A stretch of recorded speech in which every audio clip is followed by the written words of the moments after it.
Shape দেওয়া হয়ে গিয়েছে, একদম গোল গোল করে ছোট ছোট মিষ্টি। আসসালামু আলাইকুম, সবাই কেমন আছেন? আশা করি সবাই অনেক অনেক ভালো আছেন।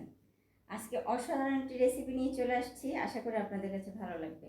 এখানে নিয়েছি ধনিয়া পাতা, এখানে নিয়েছি পুঁই শাক, রসুন লাগবে, আর লাগবে পেঁয়াজ, আর লাগবে হচ্ছে সাথেই থাকুন, অবশ্যই দেখবেন, সেটা বলবো না কারণ আপনারা সাথে থাকবেন, সেই জন্য বলবো না।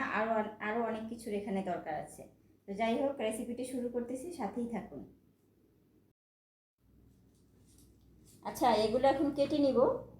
এটা হচ্ছে আমরা রেখে তারপরে কাটি, হচ্ছে বটি। আমরা চাকু দিয়ে কাজ করি না, বটি দিয়ে ম্যাক্সিমাম সময় কাজ করি, রাখি আর কি। আজকের ভিডিওটা একদমই অসাধারণ, তোমরা সাথে থাকবা, ঠিক আছে?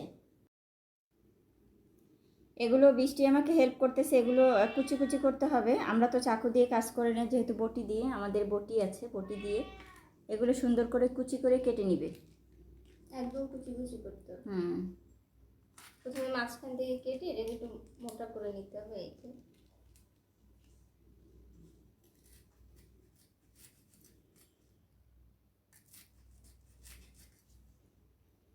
হ্যাঁ, ওইভাবে দেখাও একটুখানি।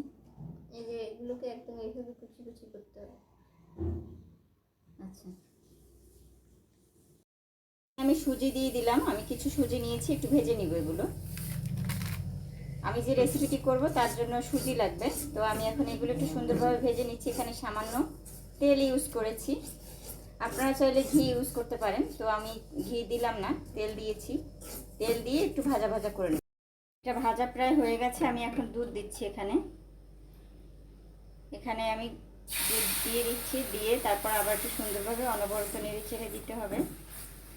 এখানে আমি সম্পূর্ণটাই দিব, তো দিয়ে এভাবে অনবরত নেড়ে ছেড়ে দিতে হবে। এখানে আমি আরও কিছু জিনিস অ্যাড করব, যেগুলো আমি কেটে রেখেছিলাম। এখানে আমি দিয়ে দিচ্ছি কেটে রেখেছিলাম পুঁই শাকের পাতা, সেগুলো, আর দিয়ে দিচ্ছি ধনিয়া পাতা অল্প সামান্য পরিমাণে দিয়ে আমি এখন এগুলো নেড়ে চেড়ে নিচ্ছি একটু ভালোভাবে, মানে একটা ছোট ডোর মতো হবে আর কি। আমি এখানে তেল ইউজ করেছি, আর আপনারা চাইলে ঘি দিয়ে বানাতে পারেন এই খাবারটা। আর এই খাবারটা বাচ্চারা অনেক পছন্দ করে, বড়রাও পছন্দ করে। যাই হোক, আমি বানাচ্ছি, আপনারা দেখবেন অবশ্যই খাবারটা আমি কি বানাচ্ছি। হয়ে গেছে, আমি এখন একটা পাত্রে ঢেলে নিব। এটা একদম সুন্দর হয়ে গেছে, যেমনটা চেয়েছি আর কি। এটাকে আমি একটা পাত্রে ঢেলে নিচ্ছি, একটু ঠান্ডা হলে আমি এইগুলো একটা শেপ করে নিয়ে নিব গুছিয়ে। সবগুলো হয়ে গেছে। সাইজটা একেবারে এমন হবে, আমি হাতের তালুতে নিয়ে এটা করেছি। এই যে শেপ দেওয়া হয়ে গিয়েছে, একদম গোল গোল করে ছোট ছোট মিষ্টি দানার মতো আমরা শেপ দিয়ে নিয়েছি। খুবই সুন্দরভাবে শেপ দিছি, দেখতে খুবই সুন্দর এবং লোভনীয় লাগছে, দেখতে খুবই সুন্দর লাগছে। এটা কালারটা অনেক সুন্দর আসছে। এখানে দিয়ে দিচ্ছি পেঁয়াজ, আমি কিছু পেঁয়াজ কুচি করে রেখেছিলাম সেটা, আর দিয়ে দিচ্ছি রসুন কুচি। সবগুলো দিয়ে একটু নেড়ে চেড়ে নিতে হবে এভাবে। আমি কিন্তু দ্বিতীয় ধাপে চলে আসছি। এগুলো দিয়ে দিচ্ছি এখানে, সবগুলো বল এখানে অ্যাড করে দিলাম। এখন একটু হালকা হাতে নেড়ে চেড়ে দিতে হবে এভাবে। কালারটা দেখছি কত সুন্দর। সামান্য চিনি অ্যাড করবো এখানে, আপনারা চাইলে করতেও পারেন, নাও করতে পারেন। সামান্য চিনিটা অ্যাড করে একটু সামান্য হালকা হাতে নেড়ে।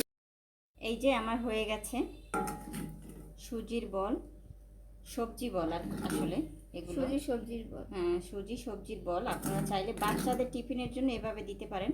এই খুবই খাবারটা হেলদি, খুবই হেলদি একটা খাবার এটা। আপনারা চাইলে একটু মিষ্টির জন্য হালকা চিনি এখানে অ্যাড করবেন, যেটা আমি করেছি। আর সস চাইলে দিতে পারেন, আমি দেইনি কারণ আমি একটু হালকা চিনি অ্যাড করে দিয়েছি।